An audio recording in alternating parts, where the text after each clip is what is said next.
Jesus spoke a striking phrase about the end times in Matthew 24:34.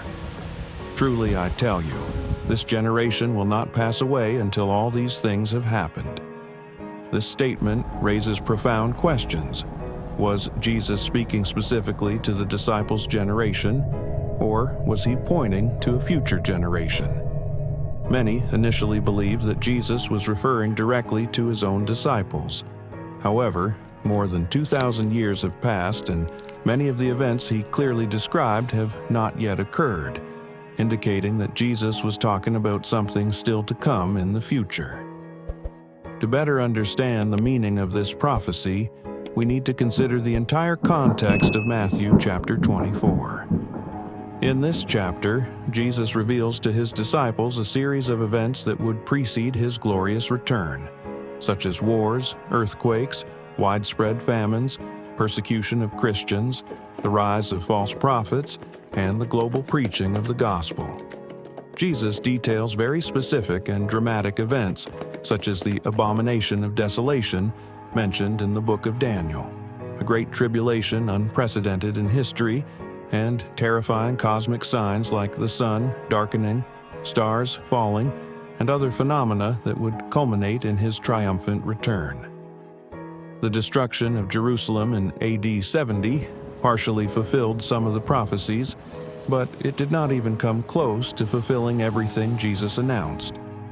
Events such as cosmic signs or the visible and glorious return of Christ did not occur at that time, indicating that full fulfillment is still ahead.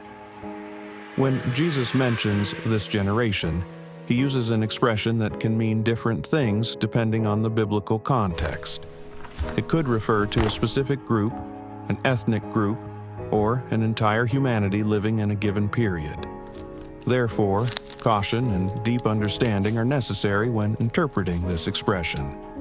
The most accepted and coherent interpretation within the prophetic context of chapter 24 is that Jesus was pointing to a specific future generation, one that would see the initial signs begin to manifest.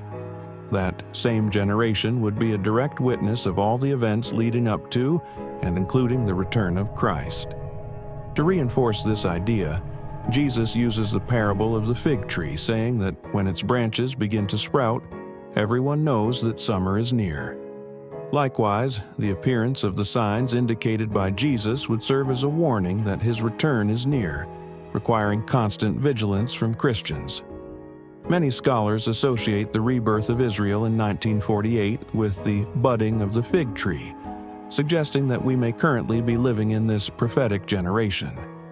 This historical milestone rekindled significant interest in studying biblical prophecies related to the end times.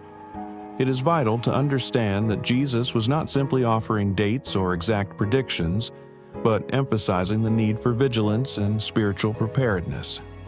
This teaching should not instill fear, but rather spiritual urgency, reminding us that our earthly life is fleeting and that everything we do or achieve here has limited value compared to eternity. Christ's message is clear. We must live alert, watchful, and with our hearts fully turned to God. Our focus should not be on material possessions or temporary achievements, but on our eternal salvation and an intimate relationship with Jesus Christ. Therefore, this prophecy serves as a powerful warning for us to always be ready and prepared for the Lord's return, living each day with wisdom and spiritual discernment, recognizing that at any moment we may witness the complete fulfillment of the divine promises described in the Bible.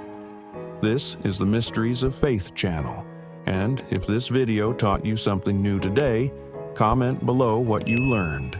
I will check it out. Until next time, thank you very much.